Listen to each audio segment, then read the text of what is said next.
प्रेम से बोलिए दुर्गे मैया की जय।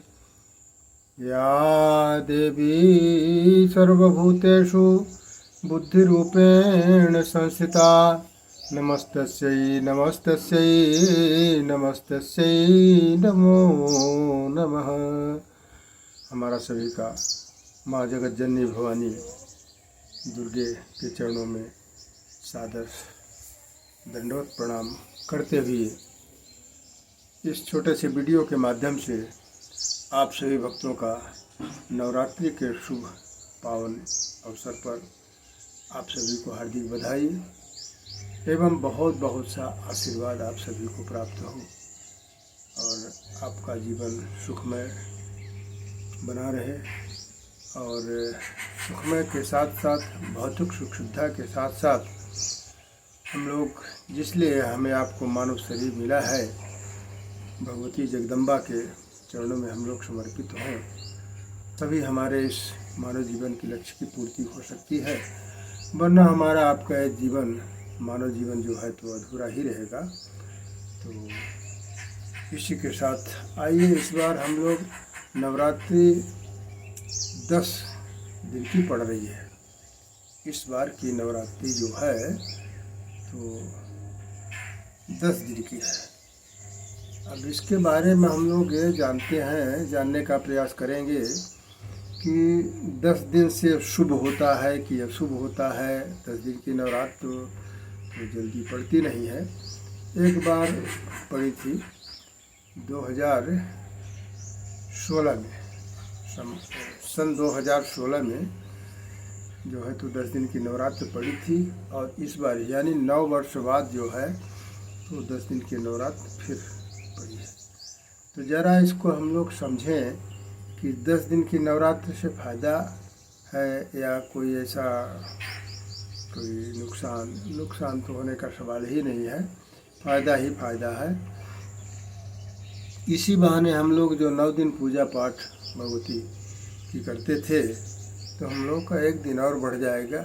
हमारी श्रद्धा, हमारा समय, हमारी पूजन, माँ का आशीर्वाद, यानी हर चीज़ हमें एक दिन का ज़्यादा लाभ हो रहा है। तो हमारे जो भी भक्त लोग नवरात्र में 9 दिन के पूरे नवरात्र में व्रत रहते थे तो इस बार पूरे 10 दिन ही व्रत रहेंगे, 11वें दिन अपना व्रत खोलेंगे। ऐसा इसका विधान है। ऐसा नहीं कि नवरात्र 9 दिन का है 9 दिन का है ऐसा करके 9 दिन में पूरा हुआ नहीं। जैसा कि शास्त्रों का विधान है, शास्त्रों का निर्णय जो है तो हमारे आपके लिए सर्वोपरि है, सर्वमान्य है। तो इस बार हम लोग 10 दिन के नवरात्र का पूरा लाभ लेंगे और इसके साथ ही 10 दिन के नवरात्र से हमें और विशेष क्या फ़ायदा है तो भी हम लोग जानने का प्रयास करें। 10 दिन का नवरात्र का मतलब यह है कि हमारे 10 इंद्रियों की बुराई को महामाया ने 10 दिन अपनी पूजा लेकर के हमारी 10 दिन की बुराइयों को, 10 इंद्रियों की बुराइयों को माता समाप्त करेगी। बोलिए दुर्गा मैया की। इसलिए 10 दिन की नवरात्र से यह भी हमें विशेष लाभ है। और एक और विशेष लाभ जो हमें मिल रहा है वह यह है कि इस बार जगत जननी भवानी जो है सवारी हाथी पर सवार होकर के महामाया आ रही है।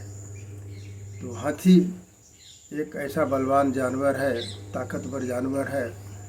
यद्यपि जंगल का राजा शेर माना जाता है, पर सबसे बड़ा जानवरों में सबसे बड़ा जानवर हाथी ही है। इतनी विशाल काया आदमी उसको देखकर ही भयभीत हो जाता है। इसलिए इतनी विशाल काया हाथी की सवारी लेकर के इसलिए महामाया आ रही है कि जो हाथी से भी बलवती हमारे 10 इंद्रियों की वासना, ईर्ष्या, काम, लोभ,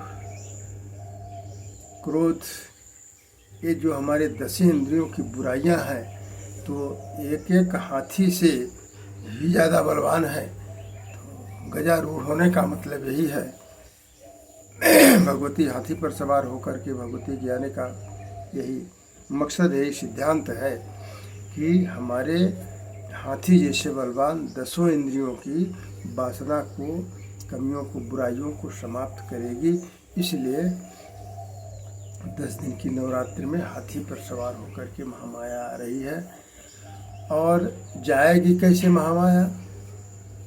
जैसे हमारे आपके यहाँ पहले डोली चलती थी, मानव के कंधे पर रख कर डोलियाँ चला करती थी। हमारी आपकी बहन बेटियाँ जो है तो डोलियों पर सवार होकर के अपने नैहर अथवा ससुराल आ जाया करती थी। इसी तरह से यह माता भी हमारे आपके पूजा लेने हेतु कन्या के रूप में, एक कुमारी के रूप में, जिस कारण से हम लोग कुमारी कन्याओं का पूजन करते हैं। कुमारी कन्याओं का पूजन करने का कुछ विधान है, नियम है। 10 वर्ष से कम की कन्याएं होनी चाहिए। 10 वर्ष से ऊपर की कन्या पूजन में काम नहीं आती हैं।